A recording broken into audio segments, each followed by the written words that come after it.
ও মা, এটা আমি কি দেখছি? এ তো পুরো ম্যাজিকের মতো কাজ করেছে। আরে এটা তো রেইন লিলির ফুল ফুটেছে। তোমাদের মনে আছে 5 দিন আগে এই বাল্বগুলো আমি বসিয়েছিলাম?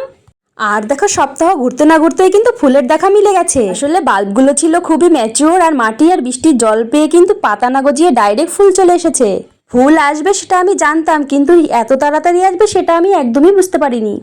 আর ফুলগুলোর কালার কিন্তু একদমই বেবি পিঙ্ক, এত সুন্দর যেন কারো নজর না লেগে যায়। বাল্বগুলো বসানোর সময় কিন্তু আমি একদমই জানতাম না যে ফুলগুলো কি কালারের হবে। এখন দেখি সবই পিঙ্ক কালার। ফুলগুলো কি দারুণ ফুটেছে দেখো, হাওয়াতে দুলছে, আর কালারটা কিন্তু ভীষণই সুন্দর। বাকিগুলো কিন্তু এখনো ফোটেনি, আর সবগুলো যখন একসঙ্গে ফুটবে তখন কিন্তু ভীষণ ভালো লাগবে। আমার কাছে এরকম বাল্ব কিন্তু আরও আছে, ভাবছি সেগুলোও বসিয়ে ফেলবো। আর এই রেইন লিলির বাল্বে কিন্তু খুব একটা যত্ন লাগে না, একটু ভার্মি কম্পোস্ট আর বৃষ্টির জল পেলে কিন্তু তরতরিয়ে বেড়ে ওঠে।